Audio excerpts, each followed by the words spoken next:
السلام علیکم ورحمۃ اللہ وبرکاتہ۔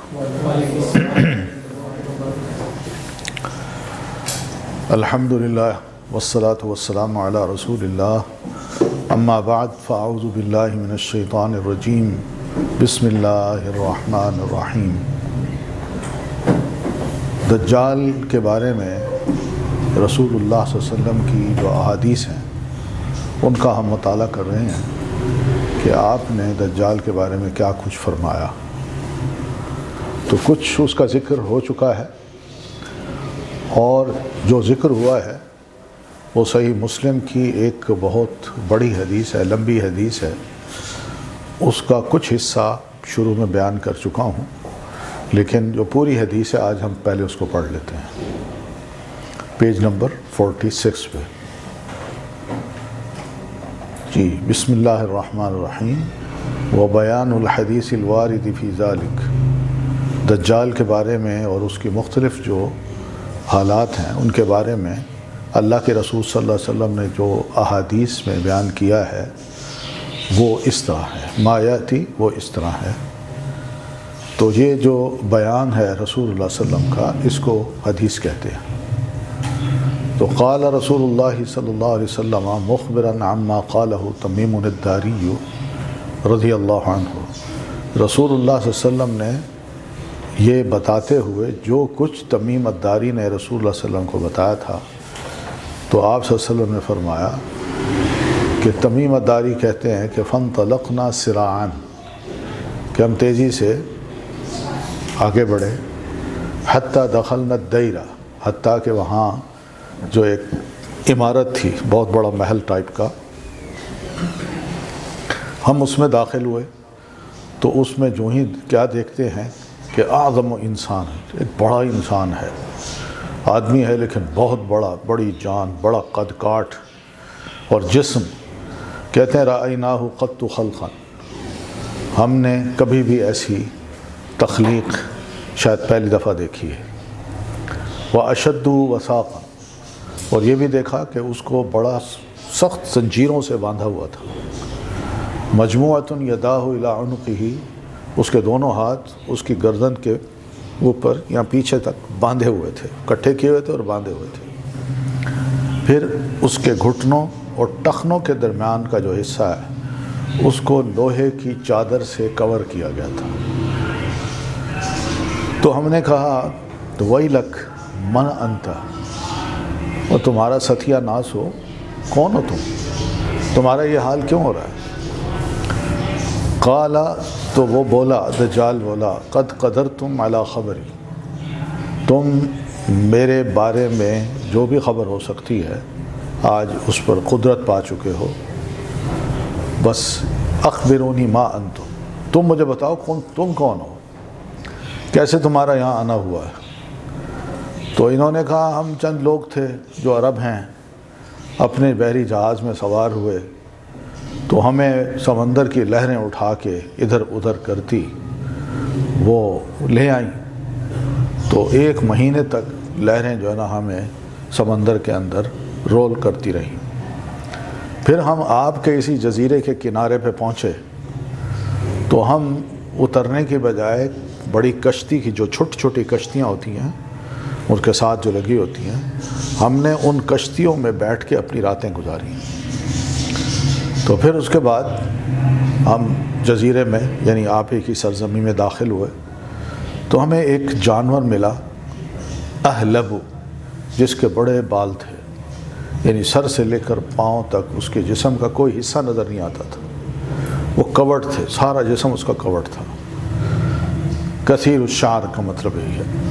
اور ایک روایت میں ہے کہ ہم نے ایک انسان دیکھا یجر شعرہ، کہ وہ اپنے بالوں کو گھسیٹ رہا تھا، یعنی اتنے بال تھے اس کے جسم پر، تھا انسانوں کی طرح، وہ چل رہا تھا یا کھڑا تھا یا موو کر رہا تھا، لیکن اس کے چلنے کی کیفیت کو ہم نہیں دیکھا کہ اس کے بال جو تھے وہ زمین پہ پڑے ہوئے تھے اور ان بالوں کو وہ گھسیٹ رہا تھا۔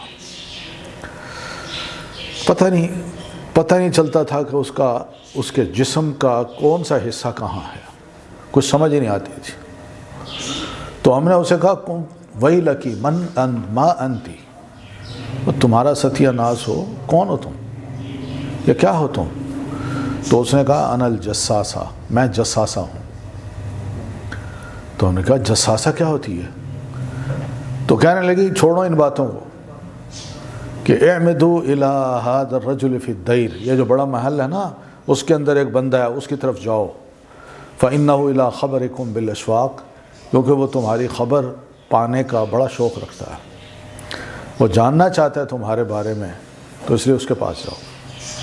تو کہتے ہیں ہم بڑی تیزی کے ساتھ اس کی طرف گئے، مگر جو ہی دیکھا اس کو تو ہم ڈر گئے، بھائی تو بڑا انسان ہے، اور ہم اپنے آپ کو محفوظ نہیں پا رہے تھے کہ خدا نہ خواستہ اس نے ہاتھ بڑھایا تو ہمیں مار ہی نہ دے، یا کوئی شیطان ہو۔ تو اس نے ہمیں دیکھ کے کہا مجھے یہ بتاؤ کہ، یعنی جب اس سے بات ہوئی تو اس نے گفتگو میں یہ پوچھا، یہ بتاؤ ایک بیسان نام کا علاقہ ہے، اس کے اندر ایک کھجور کا باغ ہے، کھجور کے درختوں کا، اس کا حال بتاؤ۔ تو ہم نے کہا کیا اس کا حال بتائیں؟ کہنے لگا میں یہ پوچھنا چاہ رہا ہوں کہ کیا اس کے کھجور کے درخت باقی ہیں، کیا اس درخت پہ کھجوریں ابھی تک پیدا ہوتی ہیں؟ تو ہم نے کہا بالکل، کیونکہ وہ بڑا یعنی ثمر پھل دینے والا باغ ہے۔ تو اس نے کہا، بندے نے کہا، یہی بڑے انسان نے، کہ ان قریب یہ سب کچھ ختم ہو جائے گا، یہ باغ بھی ختم ہو جائے گا اور اس کا پھل بھی نہیں ملے گا۔ پھر کہتا ہے اچھا مجھے طبریہ کی جو لیک ہے اس کے بارے میں بتاؤ۔ ہم نے کہا کیا بتائیں؟ کہتا ہے میں یہ پوچھ رہا ہوں کہ کیا اس کے اندر پانی ہے لیک میں؟ ہم نے کہا ہاں بہت پانی ہے۔ کہتا ہے سنو یہ پانی بھی عنقریب ختم ہو جائے گا۔ پھر کہنے لگا کہ ایک زغر نام کا علاقہ ہے، اس کا ایک چشمہ ہے جس کو عین الزغر کہتے ہیں، اس کے بارے میں بتاؤ کہ وہ کیا ہے۔ ہم نے کہا کیا اس کے بارے میں کیا بتائیں؟ کہتا ہے یہ بتاؤ کہ اس کے اندر پانی ہے، کیا اس کے پانی سے ارد گرد کی زمینیں سیراب ہوتی ہیں؟ تو ہم نے کہا ہاں بالکل بہت پانی ہے، اور اس کے ارد گرد بہت سے لوگ جانا پانی کا اپنی کھیتیوں کو سیراب کرتے ہیں۔ تو اس نے کہا یہ بھی ختم ہو جائے گا۔ اب یہ صحیح مسلم کی ایک بڑی لمبی روایت ہے جو میں نے آپ کے سامنے بیان کی ہے۔ تو اس روایت سے بھی یہی پتہ چلتا ہے کہ وہ انسان ہے، اور انسان ہونے کے ناطے سے اس کو کسی ایسی جگہ پہ اللہ تعالیٰ نے بندھوا کے رکھا ہوا ہے کہ جو پتہ نہیں وہ کون سی جگہ ہے۔ پھر یہ ہے کہ اس کو اللہ نے بڑی لمبی زندگی دی ہے، اور زندگی اس کی اس وقت تک ہے جب تک حضرت عیسیٰ علیہ السلام اس کو قتل نہیں کرتے۔ تو اتنی لمبی زندگی، اور اس زندگی کے ساتھ انسانوں کے اندر پھیلایا ہوا ہے خوف کہ اس کا فتنہ بہت بڑا ہوگا۔ ہر نبی جو ہے نا وہ اس کی پناہ مانگتا رہا اللہ تعالیٰ سے کہ اس کے خوف میں مجھے مبتلا نہ کیا جائے۔ اور پھر نبی علیہ الصلاۃ والتسلیم نے بھی فرمایا، تو کچھ خاص نشانیاں آپ نے ارشاد فرمائیں، اور فرمایا مجھ سے پہلے کسی نے بھی یہ نشانی کسی نبی نے نہیں بتائی ہے اپنی امت کو، میں بتاتا ہوں کہ وہ ایک آنکھ والا ہوگا، اور دوسرا یہ کہ اس کی دونوں آنکھوں کے درمیان کافارہ لکھا ہوگا، یعنی کافر لکھا ہوگا، اور مومن اس کو دیکھ کے پہچان جائے گا۔ اب مسئلہ یہ ہے کہ کب اس نے آنا ہے، کب ظاہر ہوگا یہ دجال۔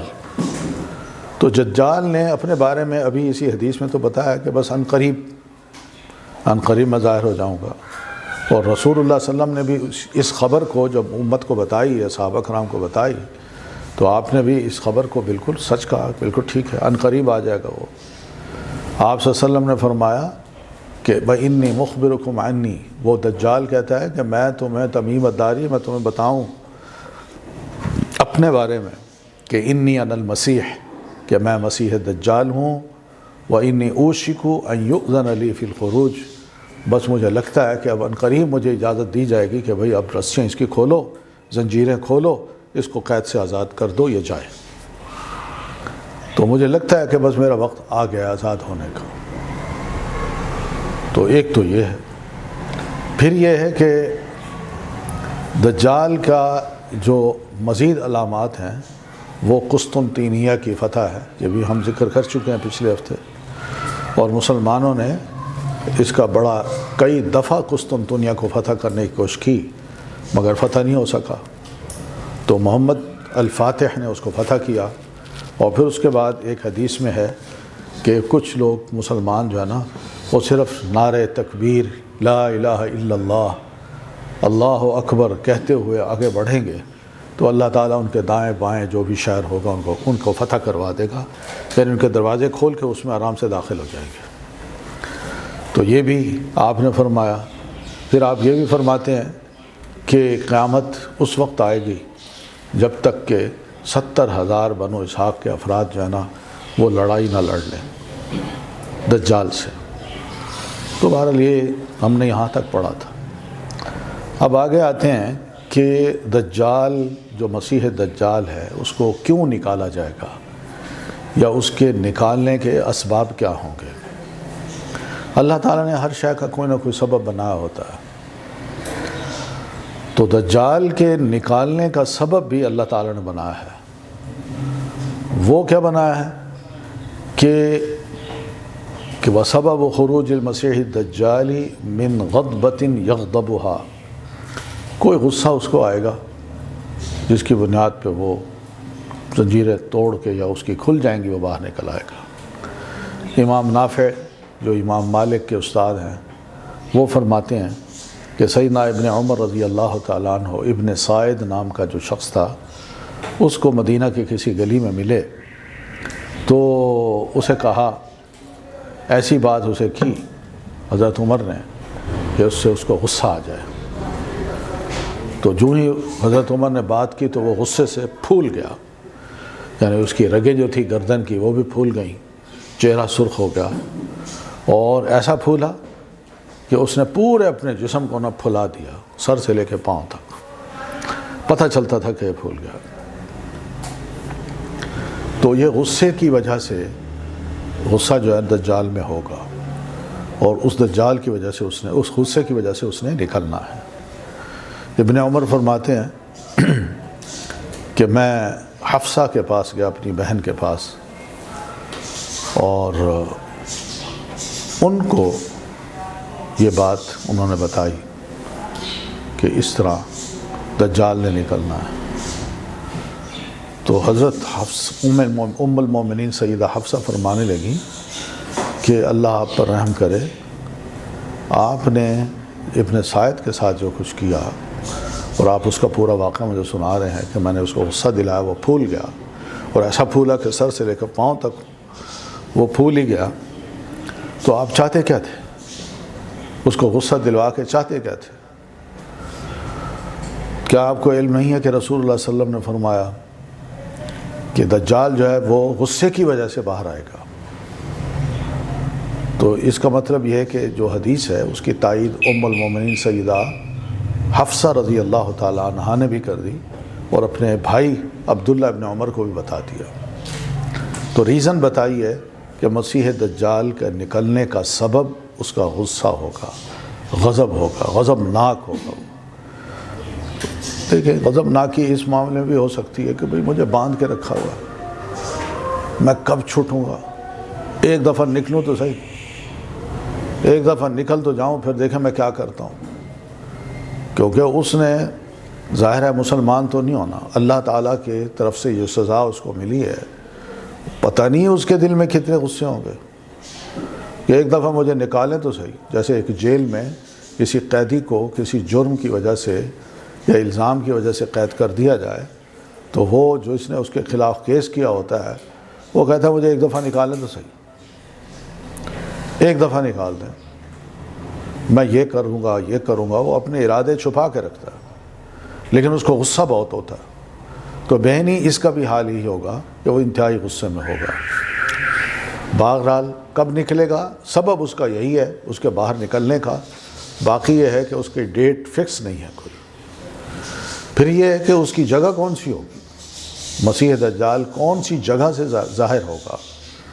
حدیث میں آتا ہے کہ نبی علیہ الصلاۃ والتسلیم نے دجال کے نکلنے کی جگہ بھی بتائی ہے اور فرمایا کہ انہ یخرج من قبل المشرق، کہ وہ مدینہ میں آپ تشریف فرما ہیں آپ نے کہا وہ مشرق کی طرف سے نکلے گا. اب مشرق دیکھنا تو وہ سیریا ہے ادھر، کہ ادھر سے نکلے گا. اور سیریا اس وقت بہت بڑا سیریا تھا، جس میں جارڈن بھی تھا، پورا یروشلم اور پورا تل ابیب یعنی اسرائیل، اور پھر اس کے علاوہ ترکی کا بہت بڑا علاقہ، یہ سارا سیریا کہلاتا تھا، شام. تو وہ شام کی طرف سے، مشرق کی طرف سے نکلے گا. حدیث میں یہ بھی ہے کہ نبی علیہ الصلوۃ والتسلیم نے فرمایا کہ دجال جو ہے وہ شام کے سمندر میں کہیں ہے، شام کے سمندر میں ہے یا یمن کے سمندر میں ہے. تو یمن کی طرف جو سمندر ہے وہ، اور ادھر شام کا، یہ سارے آپس میں جب ملتے ہیں نا تو چاروں طرف سے پورا ایک جزیرہ عرب بن جاتا ہے. تو آپ نے یہ ارشاد فرمایا. پھر آپ فرماتے ہیں کہ نہیں، شام سے نہیں نکلے گا، یمن سے نہیں نکلے گا، بلکہ وہ مشرق کی طرف سے نکلے گا، مشرق کی طرف سے. اور مشرق جو نا، یعنی مدینہ سے مشرق کی طرف دیکھیں تو شام بھی ہے.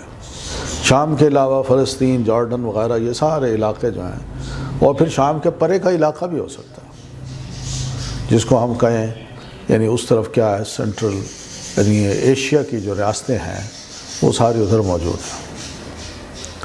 تو اس میں ہو سکتا ہے اللہ تعالیٰ نکال دے. ہیں اسی علاقے میں، ویسٹ میں نہیں ہے، اور ہمارے علاقے میں بھی نہیں ہے، انڈو پاکستان میں بھی نہیں ہے.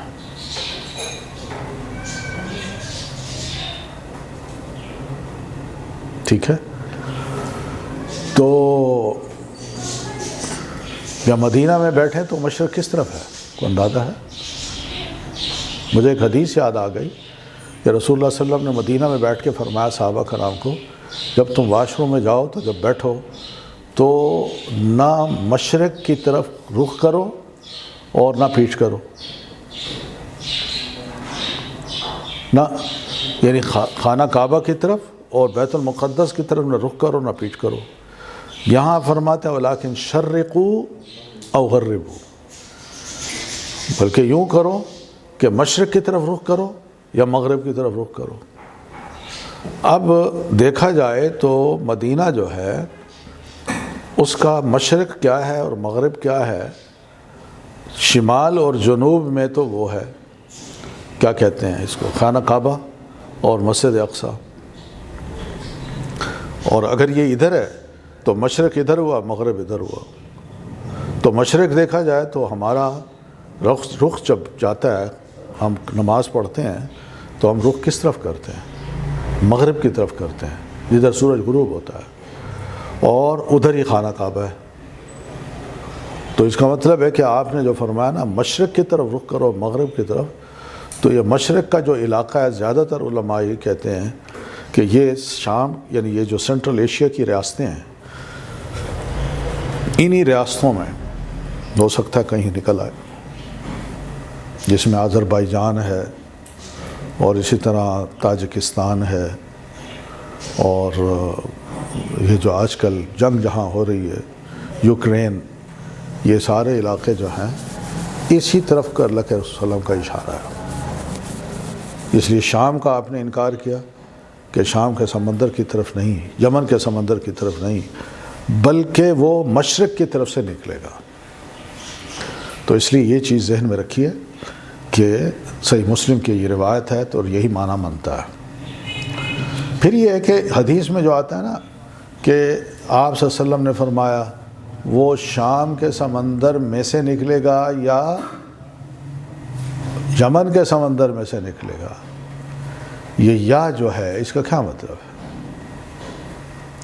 یعنی یہ مطلب شک نہیں ہے یہ، بلکہ یا آپ کا مطلب صرف سوال ریز کرنا تھا کہ اب شام کی طرف یا مشرق کی طرف ہو نکلے.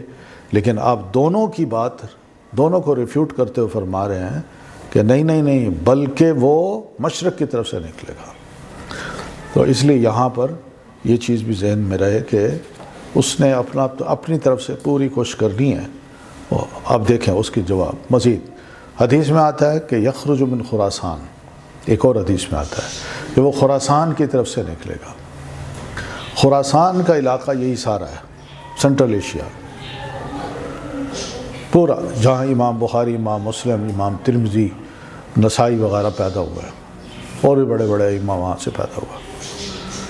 تو یہ سارا علاقہ جو ہے یہ خراسان کہلاتا ہے۔ بغداد بھی ان دنوں خراسان میں تھا، اور امام احمد بن حنبل رحمۃ اللہ علیہ، عبداللہ بن مبارک رحمۃ اللہ علیہ، یہ سب خراسانی علماء ہیں، عرب علماء نہیں ہیں، خراسانی علماء ہیں۔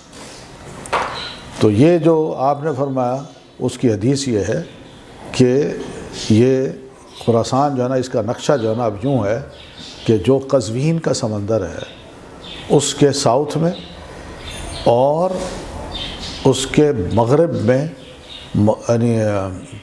یعنی جو جنوب مغرب ہے وہ، اور پھر اس کے ساتھ ساتھ جنوب مشرق ہے وہ، یہ چلتا چلتا جنوب تک جاتا ہے۔ یہ بہت بڑی سلطنت ہے جو کہ خراسان کی اس وقت کہلاتی تھی۔ تو ابو بکر صدیق رضی اللہ تعالیٰ عنہ سے روایت ہے، وہ کہتے ہیں کہ رسول اللہ صلی اللہ علیہ وسلم نے ہمیں حدیث بیان کی کہ دجال مشرق کی سرزمین سے برآمد ہوگا، وہاں سے ظاہر ہوگا، اور اسے کہا جائے گا خراسان۔ یہ حدیث ہے جو مسند احمد بن حنبل میں موجود ہے۔ آپ فرماتے ہیں اسے خراسان کہا جاتا ہے، اور اس کے پیچھے جو فالوور ہوں گے دجال کے، وہ ایسے ہوں گے جیسے ان کے چہروں پر لوہے کی ایسے چادر چڑھا دی گئی ہو، اور وہ بالکل سپاٹ سے ہوں گے، یعنی کوئی ناک، یہ چہرہ، ناک یا گال یا ہونٹ، وہ ہوتا ہے نا انسان کا صاف چہرہ نظر آتا ہے، وہ اس طرح نہیں لگیں گے، وہ یوں لگیں گے جیسے یوں ہیں، فلیٹ ہیں۔ تو یہ حدیث ہے جو امام احمد بن حنبل رحمۃ اللہ علیہ نے بیان کی ہے۔ تو اس سے یہ پتہ چلتا ہے کہ قوم کوئی مستقل، کوئی عجیب سی ہوگی جو دجال کو فالو کرے گی یا اسی کے ساتھ نکل آئے گی۔ وہ یہ بھی ایک، اور یہ بھی ہے کہ انہوں نے لوہے کی ساری یہ ٹوپیاں اور اپنی جسم پر فراق پہنی ہوگی، اور چہرے کو بھی ڈھانپا ہوگا، اور سینہ کو بھی ڈھانپا ہوگا، بازوں کو بھی ڈھانپا ہوگا۔ تو اس طرح وہ ایک پورے کورڈ ہو کے، محفوظ ہو کے میدان میں آئیں گے، تاکہ ہم دنیا کی جو اس وقت کوئی گولی ہے یا کوئی خطرناک کوئی آلہ ہے یا اسلحہ ہے وہ ہمارے خلاف استعمال ہو، تو ہم اپنے اس لباس سے اپنا بھی دفاع کر سکیں اور انہیں شکست بھی دے سکیں۔ تو یہ ان کی کوشش ہے۔ پھر ایک اور بات ہے جو رسول اللہ صلی اللہ علیہ وسلم نے فرمایا، وہ یہ ہے کہ دجال کو 70,000 یہودی فالو کریں گے، اور یہ یہودی اصفہان کے ہوں گے، اصفہان کے، اور ان کے اوپر نا ایسی چادریں ہوں گی، یعنی چادر لی یا مونڈے پہ ڈالی اور دونوں طرف لٹکا دی، یا پھر چادر لی، چادر ہے تو دونوں اس کے کنارے سیے ہوئے ہیں اور مونڈے پہ ڈالی ہوئی ہے۔ تو یہ چادریں ہوتی ہیں، لوگ پہنتے ہیں، جس کو ہم جلباب کہتے ہیں۔ اس کا بازو نہیں ہوتا، بلکہ وہ یوں، بس یوں ہوتا ہے، یہاں رکھا، مونڈے کور کیے اور آگے سے یوں لٹکا دیا، اور پھر اسی آگے کے لٹکے ہوئے حصے کو ذرا تھوڑا سا ادھر ادھر کرنا کر دیا، مگر مونڈے کو وہ باندھتے نہیں ہیں، ان کے مونڈے کھلے ہوتے ہیں۔ تو یہ لباس بھی عجیب سا ہے جو ان کے اوپر ہوگا۔ تو یہ یہودی ہوں گے، 70,000 یہودی جو دجال کے ساتھ ہوں گے، اس کے مشن کو آگے بڑھانے میں اس کا ساتھ دیں گے۔ تو دوسرا مطلب یہ ہے کہ یہودی جو ہیں وہ دجال کے انتظار میں ہیں کہ وہ اینٹی کرائسٹ ہے، وہ جب آئے گا تو ہم اس کا ساتھ دیں گے، اور پھر اس کے بعد جو ہمارے دشمن ہوں گے ہم ان کا بیڑا غرق کریں گے، ان کو سزا دیں گے۔ لیکن معاملہ الٹ ہے، ان کے عقائد یہ ہیں، مگر ہمیں یہ سمجھایا ہے کہ جناب عیسیٰ علیہ الصلاۃ والتسلیم کے فالورز جو ہیں نا وہ مسلمان یہ اس امت کے ہوں گے، اور اسی امت کو رسول حضرت عیسیٰ علیہ السلام سامنے لے جا کے اس سے مقابلہ کریں گے، اور اس دجال کو خود اپنے ہاتھ سے قتل کریں گے۔ یہ حدیث میں آتا ہے۔ پھر اس کے بعد یہ بھی ہے کہ اس کا جو ظہور ہے یعنی دجال کا، کچھ علماء نے اس حدیث کی وجہ سے کہا ہے کہ اگر اصفہان کے 70,000 یہودی اس کے ساتھ ہوں گے تو پھر وہ اصفہان کے ارد گرد ہی کہیں ہوگا، وہیں سے نکلے گا وہ، جو انہوں نے اس کو فالو کرنا ہے۔ اگر کسی اور علاقے سے نکلتا ہے تو اصفہان کے 70,000 یہودی اس کو پھر کب ملیں گے، کچھ عرصہ لگ جائے گا، جبکہ وہ نکلے گا تو نکلتے ہی اس کے ساتھ یہ سب لوگ ہوں گے۔ اس طرح یہ خراسانی جو علماء، خراسانی جو لوگ ہوں گے وہ اکثریت ان کی 70,000 جیوز کی اس کے ساتھ ہوگی۔ پھر یہ ہے کہ جب وہ نکلے گا تو اس کا سب سے پہلا ارادہ یہی ہوگا کہ میں مدینہ جاؤں، مدینہ منورہ، اس کو برباد کروں۔ تو آپ فرماتے ہیں کہ مشرق کی طرف سے دجال آئے گا، اس کا ہم اور غم اور پکا ارادہ یہ ہوگا کہ میں نے مدینہ جانا ہے اور مدینہ کو گرانا ہے، یہ اس کا ٹارگٹ مدینہ ہوگا۔ کیوں؟ اس کی وجہ کیا ہے؟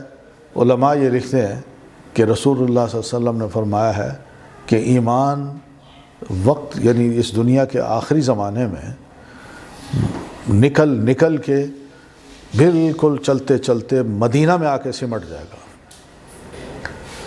باقی ادھر ادھر کہیں بھی مسلمان ہوں گے لیکن ان کا ایمان جو ہے نا وہ اتنا مضبوط نہیں ہوگا، بلکہ جن کا مضبوط ایمان ہوگا وہ دنیا بھر سے چاروں طرف سے سمٹ کے وہ مدینہ میں آ جمع ہوں گے۔ اب وہ مرکز ہوگا مومنوں کا، تو اس لیے اس نے اس کو ٹارگٹ کرنا ہے کہ یہاں پہ مومن ہیں، میں نے سب سے پہلے ان کو ختم کرنا ہے، ورنہ میرا مشن اسی طرح کامیاب ہوگا ورنہ نہیں ہوگا۔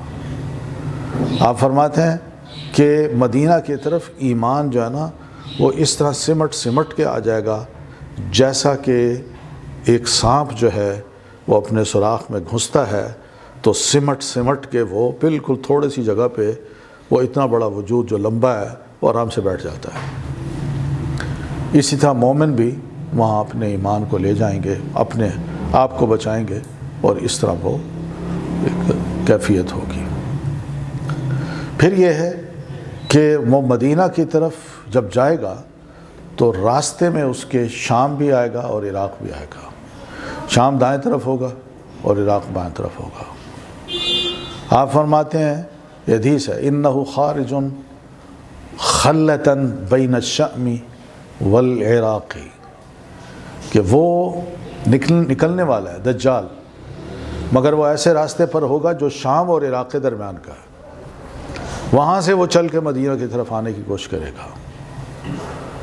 تو خراسان کا علاقہ جو ہے وہاں سے نکلے گا، شام اس کے دائیں طرف اور عراق اس کے دوسری طرف ہوگا، پھر وہاں سے نکل کے وہ حجاز کی طرف آئے گا اور حجاز میں آ کے مدینہ کو ٹارگٹ کرنے کی کوشش کرے گا، مگر اللہ تعالیٰ اس کو یہ ہمت نہیں دے گا کہ وہ مدینہ کے اندر گھس سکے، کیونکہ آپ فرماتے ہیں مدینہ کے چاروں کناروں پر اللہ تعالیٰ نے فرشتوں کو مقرر کیا ہوا ہے، اور ان کے ہونے سے دجال جو ہے وہ جرت ہی نہیں کرے گا کہ میں مدینہ میں داخل ہوں۔ جب دجال نکلے گا تو لوگوں کی حالت کیا ہوگی؟ ایک سوال ہے، لوگ کس حال میں ہوں گے؟ تو رسول اللہ صلی اللہ علیہ وسلم کے ارشادات کے مطابق پتہ چلتا ہے کہ جب دجال نکلے گا تو لوگوں کے حالات اس طرح کے ہوں گے۔ پہلا یہ ہوگا کہ وہ اس سے بھاگیں گے، فرار اختیار کریں گے اور پہاڑوں کی طرف چلے جائیں گے۔ آپ فرماتے ہیں لَيَفِرَّ النَّاسُ مِنَ الدَّجَّالِ فِي الْجِبَالِ، لوگ شہروں سے نکل کے دجال کے خطرے سے بچنے کے لیے وہ پہاڑوں کی طرف رخ کریں گے اور پہاڑوں پہ چلے جائیں گے۔ ایک طریقہ ایک یہ ہے، اور یہ بھی ہوتا بھی ہے، شہروں میں بھی لڑائیاں ہونا اور دشمن آ جائے شہر میں تو شہری لوگ ساتھ والے پہاڑ پہ چڑھ کے اپنے آپ کو بچاتے ہیں۔ تو مومنوں نے اس موقع پر یا لوگوں نے اس موقع پر اپنے آپ کو بچانے کے لیے یہی راہ پانی ہے کہ یہ پہاڑ ہے، اس کے اوپر چڑھ جاؤ اور ان میں گم ہو جاؤ پہاڑوں میں جا کے۔ پھر دوسری علامت آپ نے یہی بتائی کہ لوگوں کی حالت یہ ہوگی کہ مسلمان جو ہیں وہ روم کے ساتھ مل حالت جنگ میں ہوں گے، رومیوں کے ساتھ. پھر مسلمان غلبہ ان پر پا لیں گے اور مسلمانوں کو مال غنیمت بھی کافی ملے گا. اس دوران وہ سنیں گے کہ دجال نکل آیا، اس لڑائی کے دوران فتح کے بعد.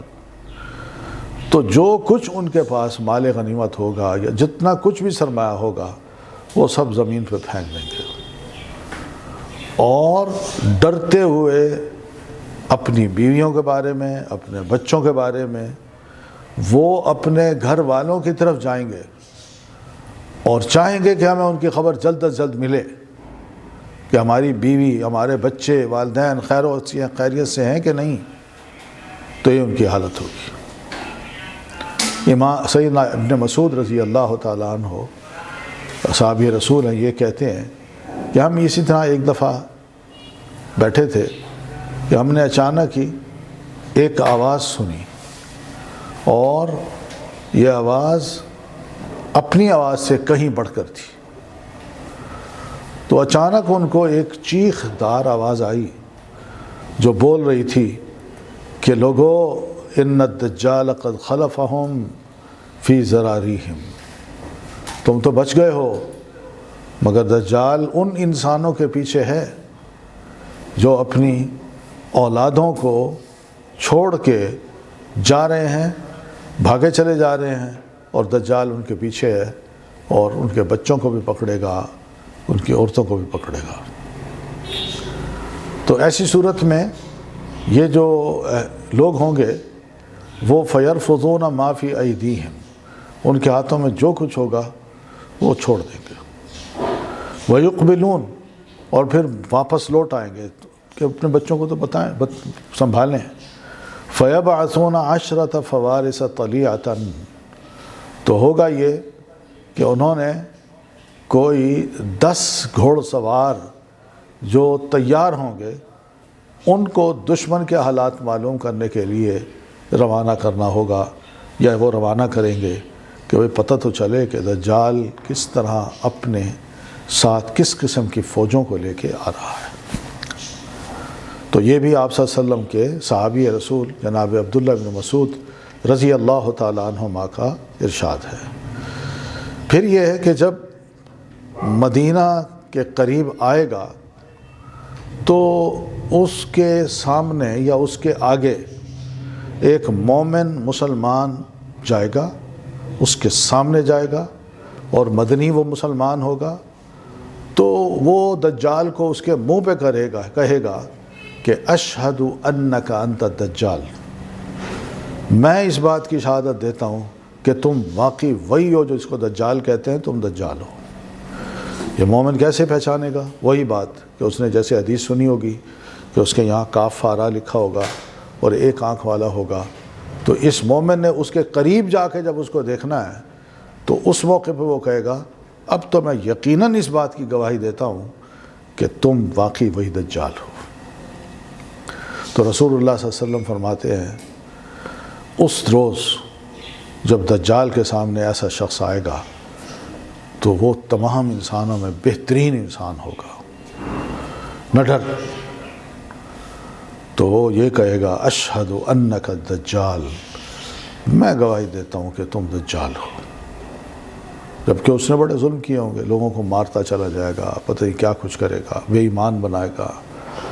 تو یہ وہ چیز ہے جس کو امام بخاری اور امام مسلم نے اس حدیث کی صورت میں ہمارے سامنے پیش کیا ہے. ٹھیک ہے، چلیے کوئی سوال ہو تو کر لیجیے.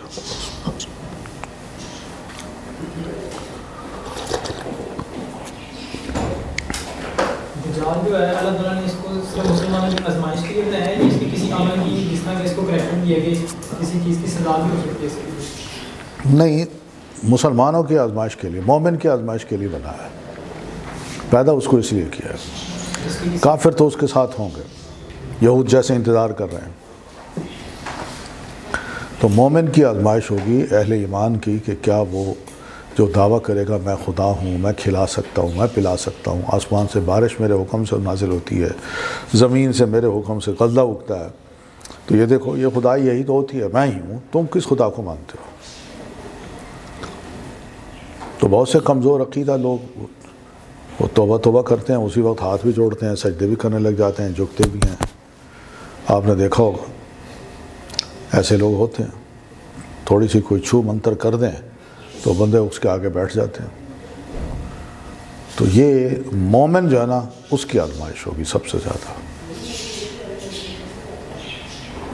ہم تو یہی ہے کہ یعنی ہوا چل رہی ہو گلی میں پیدل چل رہا ہوں تو وہاں ہوا جب مرغولہ بناتی ہے نا ایک، تو اس کو ہمارے لوگ دیکھتے ہیں نا تو یوں بڑی آنکھیں کھول کے دیکھتے ہیں اور پھر اس کے ساتھ آگے ہاتھ جوڑتے ہیں، توبہ بھائی معاف کر دو معاف کر دو. یہ تو ہمارے عقائد ہیں، اتنے ڈرپوک ہیں ہم لوگ.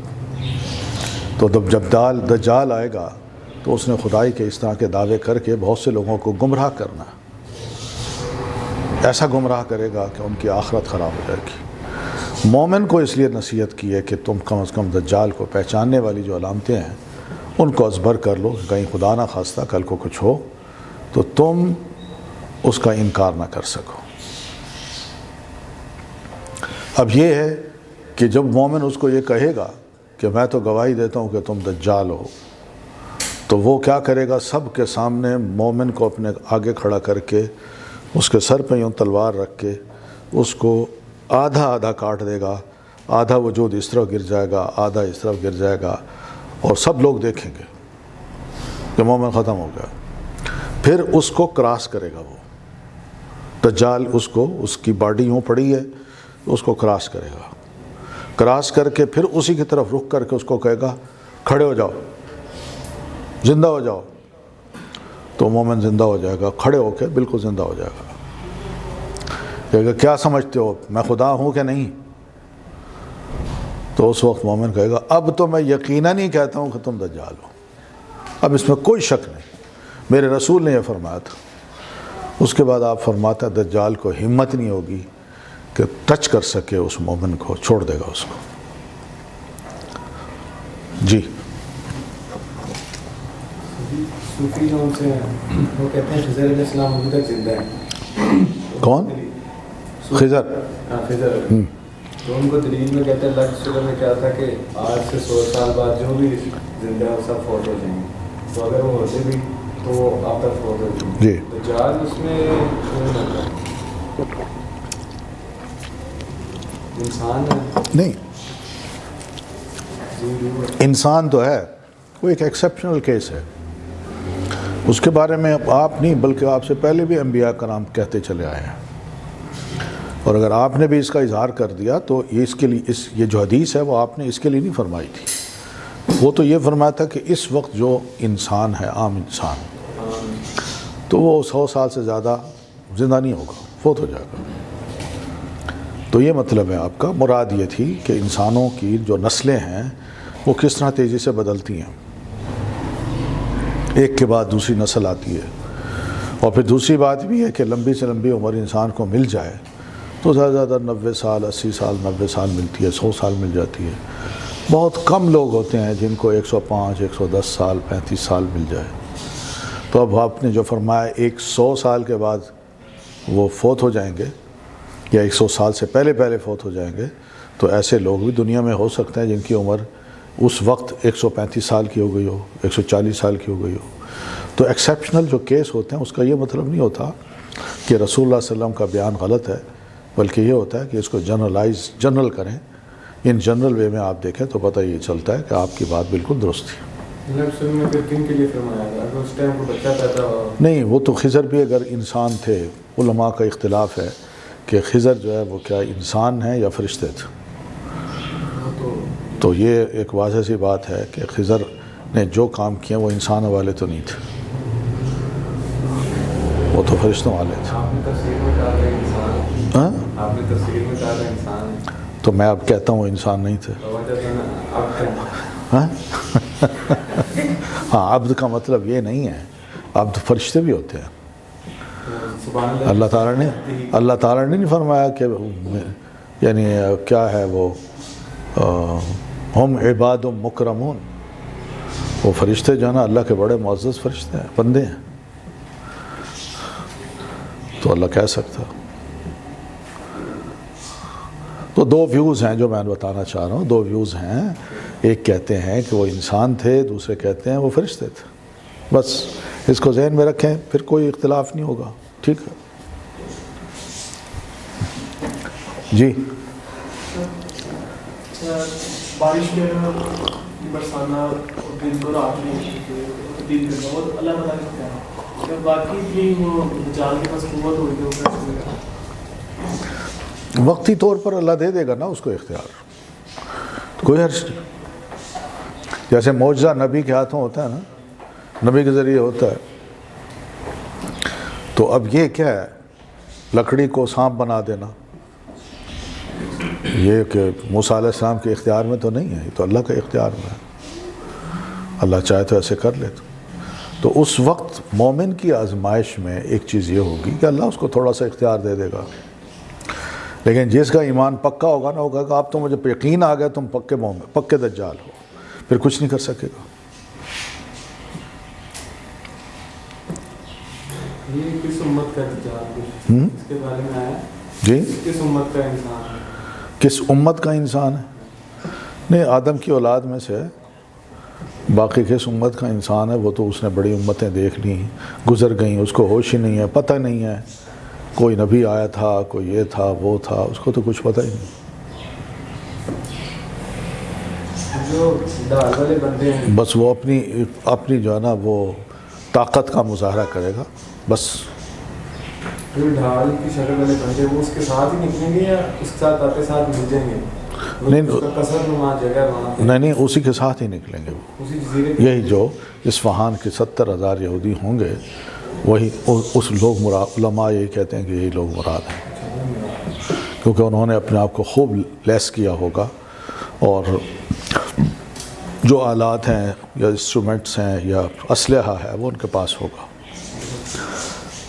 لیکن یہ سب بزدلی کی علامتیں, اور کیا ہے کہ انسان اپنے آپ کو اتنا ڈھانپ لے لوہے کی چادروں سے, ٹوپیوں سے, گردن بھی اور اوپر کا اگلا چہرہ بھی, بس آنکھیں صرف نظر آئیں.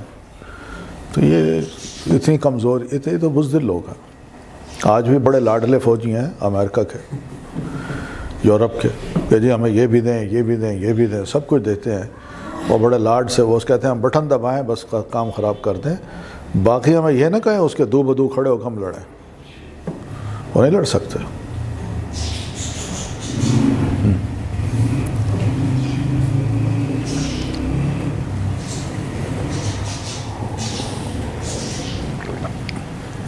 چلیں آگے چلیں, کچھ آگے بڑھیں. چلیے. عن ام شریک, شریکن, شریک بھی کہتے ہیں. تو ام شریک خاتون ہیں, صحابی رسول ہیں. وہ ایک بیان کرتی ہیں, کہتی ہیں میں نے نبی صلی اللہ علیہ وسلم سے سنا, آپ ارشاد فرماتے ہیں لَيَفِرَّ النَّاسُ مِنَ الدَّجَّالِ مِنَ الْجِبَالِ فِي الْجِبَالِ, کہ دجال جو ہی آیا تو لوگ اس کے ڈر سے بھاگیں گے اور پہاڑوں کی طرف چلے جائیں گے. فوج بھی جب آتی ہے نا تو لوگ کیا کرتے ہیں, پہاڑوں پہ چڑھ جاتے ہیں, چھپ جاتے ہیں. افغانستان میں بھی یہی ہو رہا ہے, بلوچستان میں بھی یہی ہو رہا ہے. تو ام شریک نے جب یہ حدیث سنی تو اللہ کے رسول سے عرض کی, اللہ کے رسول ان دنوں عرب کہاں ہوں گے؟ لوگ تو چلو بھاگ جائیں گے, عرب کہاں ہوں گے؟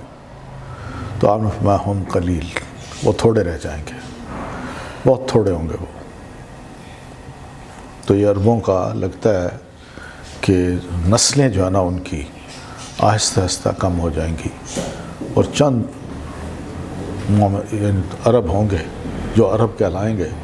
مگر یہ عرب بھی بیچارے یعنی سادگی کی وجہ سے یعنی ہر جگہ مارے بھی جائیں گے شروع میں, اور پھر اس کے ساتھ یہ بھی ہے کہ جو باقی بچیں گے ان کے اندر کوئی اتنی ہمت نہیں ہوگی کہ ہم لڑ سکیں. تو یہ وجہ ہے, ورنہ عرب تو بڑے بہادر ہوتے ہیں. ام شریک جو سوال کر رہے ہیں وہ اس لیے کر رہی ہیں کہ اللہ کے رسول عرب کہاں ہوں گے؟ انہوں نے تو کسی کو چھوڑنا نہیں. آپ نے فرمایا اس وقت تو تھوڑے ہوں گے.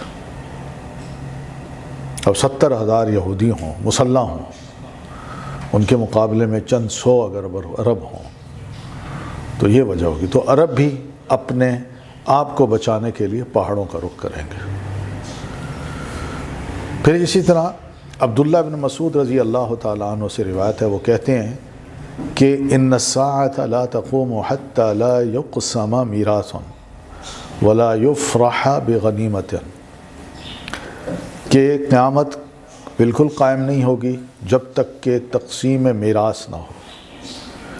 یعنی جو ورثہ انسان چھوڑ جاتا ہے یا جس نے چھوڑنا ہے، تو وہ جو ہی فوت ہوا، اب اس کا ورثہ اگر تقسیم ہو جائے تو میراث یہ قیامت قائم ہوگی، ورنہ یہ جب تک ورثہ تقسیم نہیں ہوتا قیامت قائم نہیں ہوگی. اور پھر اسی طرح غنیمت کا جو مال ہے، لڑائی کے بعد جو دشمن کا مال میدان جنگ میں وہ چھوڑ جاتا ہے اور وہ مسلمانوں کے ہاتھ لگتا ہے، اس کو غنیمت کہتے ہیں. اور اگر لڑائی کے بغیر مسلمانوں کو، یعنی لڑائی کے بغیر دشمن میدان جنگ کو چھوڑ کے بھاگ جاتا ہے اور بہت کچھ پیچھے چھوڑ جاتا ہے، اسے کیا کہتے ہیں؟ نفل. اس کو نفل کہتے ہیں، انفال. تو مال غنیمت جو لڑائی سے حاصل ہو، اور انفال وہ جو بغیر لڑائی کے حاصل ہو، دشمن کا مال.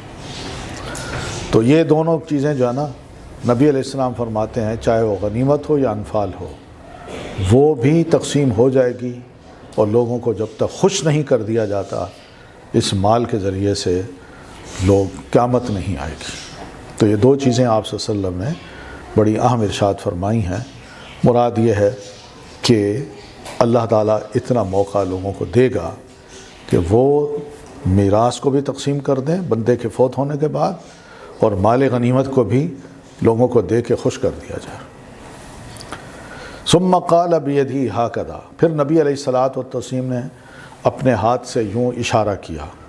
وَنَحَّاهَا نَحْوَ الشام، اور شام اگر ادھر ہے تو آپ صلی اللہ علیہ وسلم نے اس کی طرف اپنے ہاتھ یوں کیا. فقال عدو، دشمن ہے. یجمعون لأہل الاسلام، یہ مسلمانوں کے لیے اکٹھے ہوں گے. وَيَجْمَعُ لَهُمْ أَهْلُ الْإِسْلَامِ، اور ان کا سامنا کرنے کے لیے اہل اسلام بھی اکٹھے کر دیے جائیں گے. اللہ ان کو بھی اکٹھا کرے گا. ادھر وہ اکٹھے ہوں گے، ادھر مسلمان اکٹھے ہو جائیں گے. تو عبداللہ کہتے ہیں میں نے عرض کی اللہ کے رسول، آپ یہ سب لوگ اکٹھے ہوں گے شام میں، تو کیا آپ ان سے مراد رومی لے رہے ہیں؟ تو نبی علیہ السلام فرمایا بالکل یہی میں مراد لے رہا ہوں. اور جب یہ سب وہ ادھر اکٹھے ہوں گے، ادھر اہل اسلام اکٹھے ہوں گے، تو اس وقت جو لڑائی ہوگی وہ لڑائی بڑی زبردست لڑائی ہوگی، خوفناک قسم کی لڑائی ہوگی. تو یہ بھی آپ یہ فرماتے ہیں کہ حملے ہوں گے ایک دوسرے پر، اٹیک کیے جائیں گے، اور اس طرح یہ سب کو ہوگا. تو ایسے موقع پر فَيَشْتَرِطُ الْمُسْلِمُونَ شُرْطَةً لِلْمَوْتِ، تو جو مسلمان ہوں گے ان کے اندر ایک گروپ وہ آگے بڑھے گا اور لڑائی کرنے سے پہلے ایک دوسرے سے بات کریں گے کہ بھئی زندہ واپس نہیں آنا، بس خدا حافظ، زندہ واپس نہیں آنا، عہد کرو اور آگے بڑھتے ہیں. تو سب اس طرح آگے بڑھیں گے. لا ترجو الا غالبتا، ان کی اکثریت شہید کر دی جائے گی، چند ایک لوگ واپس آئیں گے. تو آگے بڑھیں گے نا، موت کا عہد دے کے یا زبان دے کے، ان کی اکثریت شہید ہو جائے گی، چند لوگ واپس آئیں گے. وہ جائیں گے، لڑیں گے، خوب لڑیں گے، حتیٰ کہ ان کی لڑائی اتنی لمبی ہو جائے گی کہ دشمن اور ان کے درمیان رات حائل ہو جائے گی، تاریکی ہو جائے گی. تو ایسے موقع پہ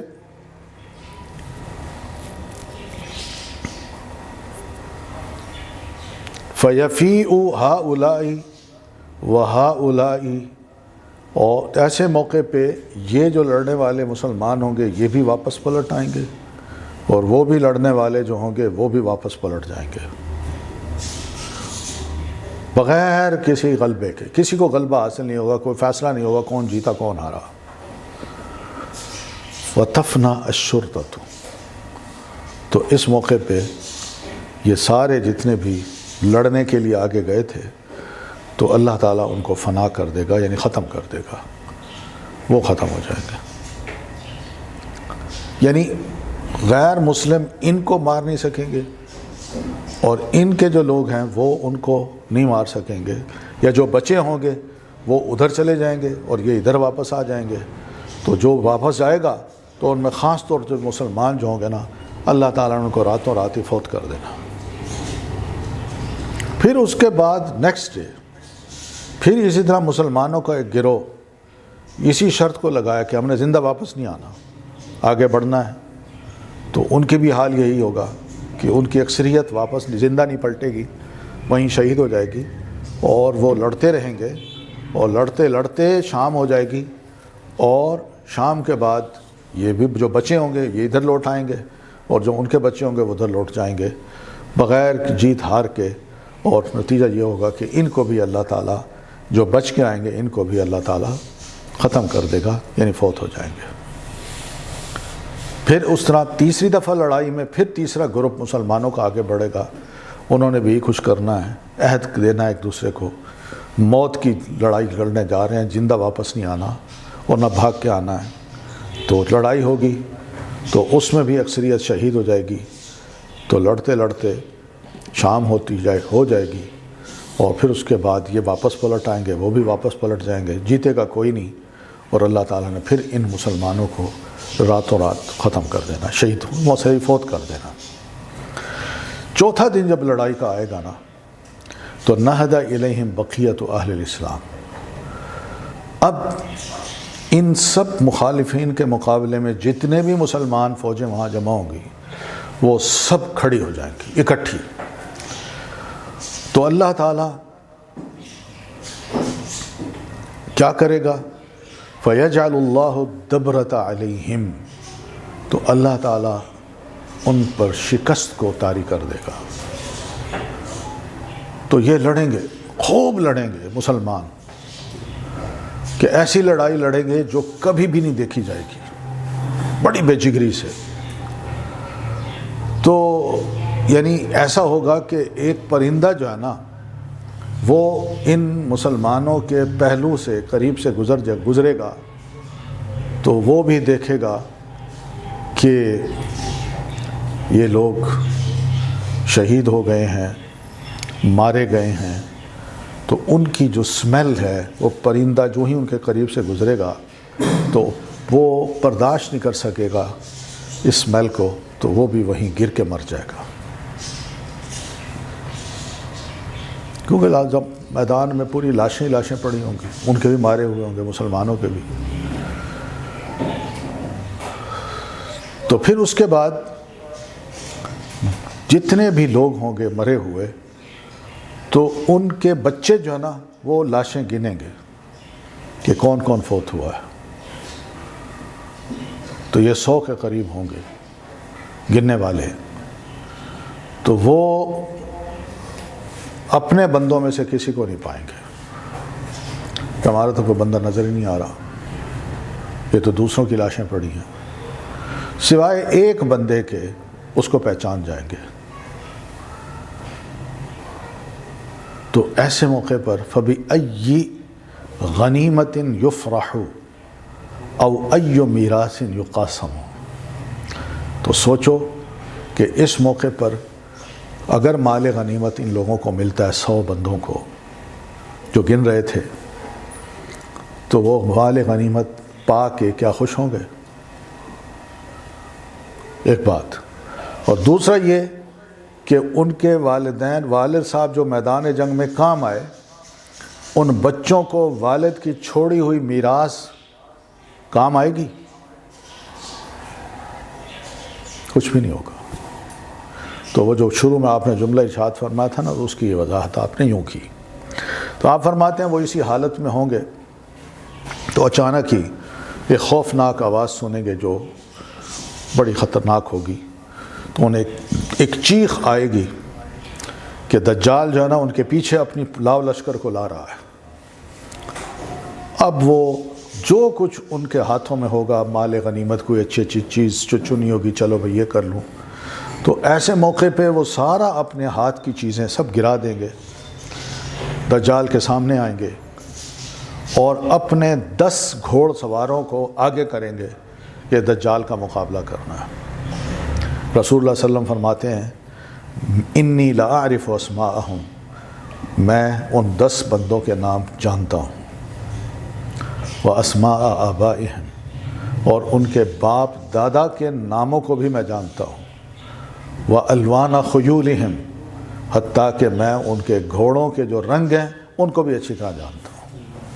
یہ غیبی چیز ہے جو اللہ تعالیٰ نبی علیہ الصلوۃ والتسلیم کو دکھا رہے ہیں، مگر آپ نے اس کی وضاحت نہیں کی۔ تو آپ فرماتے ہیں یہ زمین پر، سطح زمین پر بہترین قسم کے مجاہدین ہوں گے جو گھوڑوں پر سوار ہوں گے اس دن، اور زمین نے کبھی بھی اس قسم کے مجاہد کو اپنے سینے پہ نہیں دیکھا ہوگا۔ یہ صحیح مسلم کی روایت۔ تو یہ بھی ایک بڑی وضاحت ہے کہ دجال کیسے آئے گا، کیا کیا اس کے آنے سے پہلے فتنے ہوں گے، لڑائیاں ہوں گی، کس طرح مسلمان روم کے ساتھ یا غیر مسلموں کے ساتھ لڑائی لڑیں گے۔ یہ جو کچھ ہو رہا ہے اس وقت سیریا میں، عراق میں اور ادھر مڈل ایسٹ میں جو کچھ بھی ہو رہا ہے، شاید یہ اس کی مبادیات ہے، یہ اس کی ابتدا ہے، اور وقت آئے گا کہ شاید مسلمان وہاں جمع ہو جائیں، اور جمع ہو کے جو لوگ ادھر سے آنا چاہتے ہیں، جو اسرائیل بھی آ رہے ہیں، اور اس کے ساتھ ساتھ جس میں کرسچن بھی ہیں، جیوز بھی ہیں، اور پھر دوسرے جو ہمارے سو کالڈ مسلم ملک ہیں وہ ان کے ساتھ جس طرح کا تعاون کر رہے ہیں، تو یہ سب ایسی چیزیں جس سے پتہ چلتا ہے کہ زمین تیار ہو رہی ہے، اور شاید وقت وہ آئے، ہو سکتا ہے ہماری زندگی میں نہ آئے، لیکن آئندہ چند سالوں کے بعد کوئی ایسی چیز آئے جس سے یہ ساری جو روایات ہیں نبی علیہ الصلوۃ والسلام کی احادیث ہیں وہ بالکل ایسے فلم کی طرح ہمارے سامنے آ جائیں۔ یہ تو آپ نے فرمایا تھا، یہ تو آپ نے فرمایا تھا، یہ تو ہو رہا ہے، یہ بالکل ویسے ہی ہے جو آپ نے فرمایا، یہ ایسی چیزیں ثابت ہوں گی۔ یہ غیبی خبریں ہیں، پیشین گوئیاں ہیں، تو ایمان بالغیب پر ہمارا ایمان ہے، تو اسی وجہ سے الذین یؤمنون بالغیب، غیب پر جو ایمان رکھتے ہیں ان کے لیے بڑا ضروری ہے کہ ان کو ذرا تھوڑا سا مزید باریکی سے دیکھیں، اس پہ غور کریں، اور پھر اس کے بعد جو اپنا علم ہے، مطالعہ ہے دجال کے بارے میں، جو بغیر کسی شک اور شبہ کے ہو، صحیح احادیث کا ہو، صحیح روایات کا ہو، اس میں اپنے مطالعے میں وسعت پیدا کریں، تاکہ یہ پتہ چلے کہ آئندہ آنے والا یہ عظیم فتنہ جو ہے اس کا مقابلہ کرنے کے لیے میں واقعی تیار ہوں یا نہیں۔ اگر میری زندگی میں یہ آ جاتا ہے تو کیا مجھے دجال کی پوری انفارمیشنز ہیں یا نہیں۔ اس کی انفارمیشن پر مبنی ہے مسلمان کا ٹیسٹ، مسلمان کا امتحان۔ اگر وہ انفارمیشن نہیں ہے تو ڈھیلا ڈھالا مسلمان فوراً ہی دجال کی ان ساری کارروائیوں کو خدائی کام سمجھ کے اس کو تسلیم کرنے پر راضی ہو جائے گا اور اس کی بیعت بھی کر لے گا۔ لیکن جس کو پتہ ہے انشاءاللہ اللہ تعالیٰ اس کا ایمان اس تک بڑا مضبوط کر دے گا، اور اتنا مضبوط کرے گا کہ دجال اس کے سامنے چیونٹی سے بھی یعنی چیونٹی سے بھی اس کا کم قد ہو جائے گا، اس کو کوئی ویلیو نہیں دے گا۔ پھر اسی طرح نبی علیہ الصلوۃ والتسلیم فرماتے ہیں دجال نکلے گا اور اہل ایمان میں سے ایک بندہ اس کی طرف رخ کرے گا، اس کو کچھ یعنی اسلحہ سے لیس لوگ ملیں گے، اور یہ سب لوگ دجال کی فورسز ہوں گی۔ تو اسے کہیں گے کہاں بھائی، کہاں جا رہے ہو؟ تو وہ کہے گا کہ میں اس بندے کی طرف جا رہا ہوں جو ابھی نکلا ہے، ظاہر ہوا ہے۔ تو اسے کہیں گے کیا تم ہمارے رب پر ایمان نہیں رکھتا؟ ان کا ہمارا رب جو ہوتا ہے وہ چھپا ہوا تو نہیں ہوتا۔ تو وہ کہیں گے پکڑو اس کو اور مار دو۔ تو ان میں سے ایک دوسرے کو کہیں گے ساتھ ساتھ، بھائی تمہارے رب نے یہ نہیں تمہیں منع کیا کہ کسی ایک کو میری اجازت کے بغیر قتل نہ کرنا؟ تو کہیں گے ہاں ہاں تو پھر اس مومن کو پکڑ کے وہ دجال کے پاس لے جائیں گے. تو دجال کیا کہے گا کہ دجال اس کے بارے میں یہ حکم دے گا. تو حدیث میں آتا ہے لفظ فیشبح، یعنی اس کے پیٹ کو پکڑ کے اسے یوں لمبا کر دیا جائے گا. تو وہ کہے گا اس کو پکڑو، اس کو کچوکے لگاؤ، اس کو زخم کرو. اس طرح اس کی جو پیٹھ ہوگی یا پیٹ ہوگا وہ اتنا بڑا کر دیا جائے گا کہ اس کو مار مار کے ٹھیک زخمی کریں گے. تو کہیں گے اوما تؤمن بی، دجال کہے گا کہ کیا تم اب بھی مجھے نہیں مانتے؟ تو مسلمان کہے گا انت المسیح الکذاب، تم تو جھوٹے مسیح ہو، میں تمہیں کیسے مانوں؟ پھر وہ کہے گا اچھا بھائی لے آؤ آرا، لے آؤ آرا، بڑی آری. تو آری لائی جائے گی اور اس کے بالکل مڈ میں، سر کے بالکل مڈ میں رکھا جائے گا اس کو، اور کہے گا اس کو کاٹ دو. اور جب آری چلائی جائے گی تو اس کے جسم کو آدھو آدھ کاٹ کے ادھر ادھر، آدھا ادھر آدھا ادھر، دو ٹکڑے اس کے کر کے پھینک دیے جائیں گے. پھر دجال اس کو کراس کرے گا. پھر بعد میں اس کو سامنے کھڑے ہو کے اس کو حکم دے گا قوم، کھڑے ہو جاؤ. تو حدیث کے الفاظ ہیں فیستوی قائما، وہ سیدھا کھڑا ہو جائے گا. پھر اسے کہے گا اب مانتے ہو مجھے کہ نہیں؟ تو مومن کہے گا مزددت فیک الا بصیرۃ، اب جو میرا حال ہوا نا، اب تو مجھے اللہ تعالیٰ نے میری آنکھیں کھول دی ہیں. پہلے آنکھ اتنی کھلی ہوئی نہیں تھی، تم نے مجھے مارا پھر زندہ کیا، تو اس طرح اب تو میری بصیرت کی آنکھیں جو ہے نا وہ اور کھل گئی ہیں.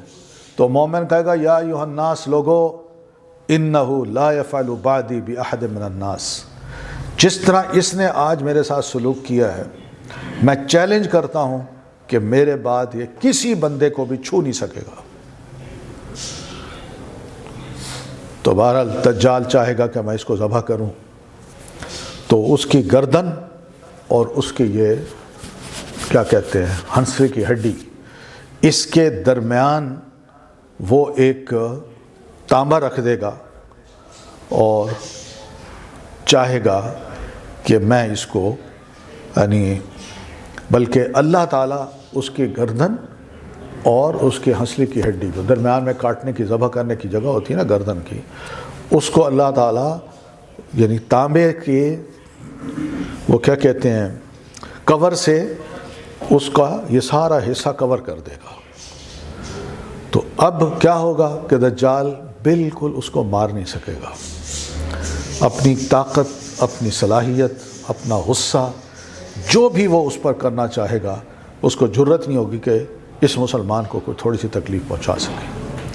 تو ہوگا کیا فَيَأْخُذُ بِيَدَيْهِ وَرِجْلَيْهِ، تو وہ آخر میں آ کے نا اس مسلمان کے دونوں ہاتھوں کو اور دونوں پاؤں کو، ٹانگوں کو پکڑے گا. فَيَقْذِفُ بِهِ، تو وہ اس کو نیچے پھینک دے گا. فَيَحْسَبُ النَّاسُ أَنَّمَا قَذَفَهُ إِلَى النَّارِ، لوگ سمجھیں گے کہ شاید اس نے پکڑ کے کس کو آگ میں پھینک دیا ہے، بلکہ وَإِنَّمَا أُلْقِيَ فِي الْجَنَّةِ، بلکہ وہ سیدھا جنت میں ڈالا جائے گا. یعنی اس نے تو پھینکنا ہے اپنی طرف سے آگ میں، لیکن اللہ تعالیٰ اس کو آگ میں نہیں سیدھا جنت میں لے جائے گا.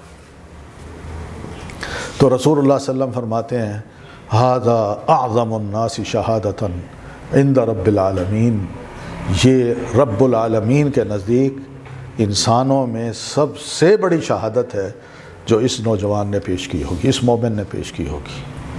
تو یہ حدیث بھی صحیح مسلم میں ہے اور کتاب الفتن کی یہ حدیث ہے. دیکھ لیں یہ ایسے ایسے بیانات ہیں جو پیارے رسول صلی اللہ علیہ وسلم کے، جو واقعی ہمیں آگاہ کرتے ہیں کہ ہم ایسی چیزوں سے ذرا تھوڑا سا الرٹ رہیں، اور ان سے ناواقف رہنا یا ان کو ریجیکٹ کرنا یہ جہالت ہے، اور اس پر شک کرنا یہ غرور ہے، دھوکہ ہے، جو ہم دجال کی طرح اپنے خیالات کے بارے میں بھی دھوکے میں پڑ جائیں گے. پھر ایک اور آخری حدیث ہے کہ رسول اللہ صلی اللہ علیہ وسلم فرماتے ہیں دجال کے بارے میں، تو وہ چلتے چلتے ایک ایسی زمین پہ آئے گا جو یعنی شور زدہ زمین ہوگی، شہر کے ساتھ ملی ہوئی ہوگی، تو اس دن ایک مسلمان جو لوگوں میں بہترین انسان ہوگا وہ اس کی طرف آئے گا تو وہ کہے گا کہ اشہد انک دجال، میں اس بات کی گواہی دیتا ہوں کہ تم واقعی دجال ہو، الذی حدثنا رسول اللہ صلی اللہ علیہ وسلم حدیثہ، جس کے بارے میں اللہ کے رسول صلی اللہ علیہ وسلم نے اپنی حدیث میں ہمیں بیان کیا ہے۔ فیقول الدجال، دجال اسے کہے گا ارائیتم، لوگو بھلا بتاؤ، ان قتلت ھذا، اگر میں اس کو مار دوں، ثم احییتہ، پھر اس کو زندہ کر دوں، اتشکون فی الامر، کیا تم میری خدائی کے بارے میں کوئی شک کرو گے؟ فیقولون لا، لوگ کہیں گے بالکل نہیں۔ فیقتلہ، تو وہ اس کو مارے گا، پھر کہے گا زندہ ہو جا، وہ زندہ ہو جائے گا۔ اب اس وقت جب زندہ کرے گا تو یہ مسلمان اس کو کہے گا واللہ، اللہ کی قسم، ما کنت فیک قط اشد بصیرۃ منی الآن، میں آج تک کبھی بھی آنکھیں کھول کے تمہیں پہچان نہیں سکا تھا، اب اس حرکت کے بعد میری بصیرت کی آنکھیں کھلی ہیں، اب میں سمجھتا ہوں کہ تم واقعی دجال ہو۔ فیرید الدجال، تو دجال چاہے گا کہ میں اس کو قتل کر دوں، آپ فرماتے ہیں فلا یسلط علیہ، اللہ اس پر مسلط ہونے کی معمولی سی طاقت بھی دجال سے کھینچ لے گا، اس کا کچھ نہیں بگاڑ سکے گا۔ تو یہ صحیح بخاری اور صحیح مسلم کی روایت ہے۔